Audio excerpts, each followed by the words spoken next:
The United States has entrenched itself as a great opponent to morality and civility around the world right now, but especially the conversation in the United States, the culture war that's happening, and understanding that the economy is so close to breaking that it's not really a strength for the conservative wing of the United States government to actually run on the midterms. It's essentially being abandoned. Now, the President of the United States last night posted a horrendous video on his Truth Social platform. It's a very hard thing to watch, and I don't recommend that anybody actually watch it, because if you're not prepared for it, if you're not prepared for that kind of truly abominable level of violence, and it can be something that sticks with you. But the thing here is the weaponization of race, the weaponization of ethnicity, and the weaponization of the fear of immigration, the fear of the immigrant, the outsider, because this administration has relied on heightened levels of xenophobia to really push its interest within the United States.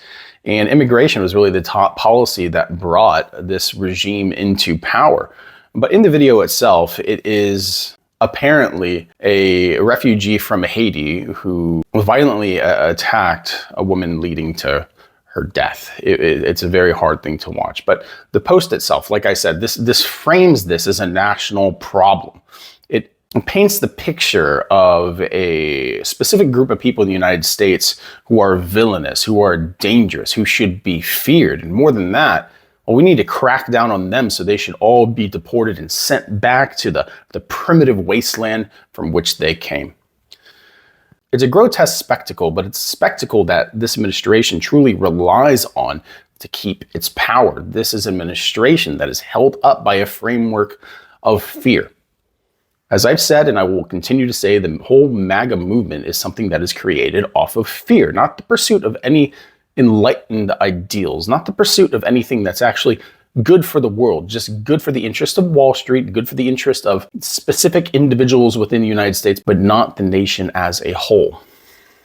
During the 2015 campaign that led to Donald Trump's first rise to be the president of the United States, the big focus on the southern border and the demonization of Mexicans that were crossing that border enabled a level of fear that allowed him to get enough votes to put him in office. Of course, Hillary Clinton herself was not the most likable candidate, and that's something that we can talk about another time, I suppose.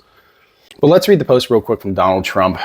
An illegal alien criminal from Haiti who was released into our country by the worst president in history, crooked Joe Biden, and the radical Democrats in Congress just beat an innocent woman to death with a hammer at a gas station in Florida. The video of her brutal slaying is one of the most vicious things you will ever see. This animal was allowed to stay here because the Biden administration granted him and all Haitians temporary protective status. A massively abused and fraudulent program which my administration is working to terminate, but deranged liberal district court judges are standing in our way. This one killing should be enough for these radical judges to stop impeding my administration's immigration policy and allow us to end this scam once and for all. To my fellow Republicans and frankly all common sense Americans, never forget that Joe Biden and the Democrat Party turned the United States of America into a dumping ground, allowing tens of millions of criminals, lunatics, and the mentally insane from all over the world to pour into our country, totally unvetted and unchecked through wide open borders. As I've said all along, if you import the third world, you become the third world, and this is what happens over the 4 years of Democrat control. We are rapidly trying to reverse this decline through deportations, but if the Democrats are ever again given another chance to power, they will immediately reopen the border and allow America to once again be a safe haven for criminals. Please say a prayer for the innocent woman's family. We will ensure quick and severe justice is served in this case. I don't recommend you watch this tape because it is so terrible, but I felt I had an obligation to put it up so that people can see what Democrats are protecting and wanting to come to our country. Even now, after all we've been through, again, viewer discretion advised, not for children, President Donald J. Trump. No one wants this to happen, whether you're a Republican or Democrat, and I am neither of these things. No one wants criminals, no one wants murderers, no one wants abusers of any kind entering their country.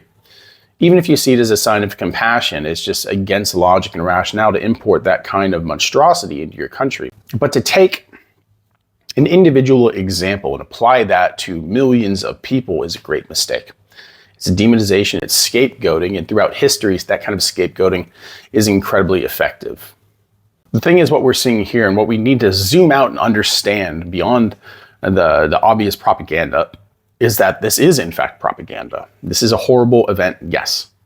But this is how this administration operates. They find one example and they layer that over an entire population. We look back to Lake and Riley, we look back to Irina Zalutska, and we see how this administration uses the crimes that ended with the loss of life to drive the political message home.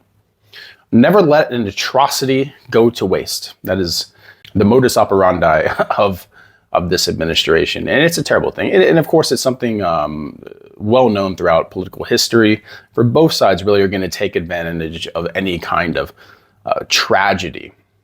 But specifically because the economy is suffering such neglect, because the American people are suffering such neglect, there has to be a way that we can divert attention from the failures of this administration towards an external group that is residing internal in the United States.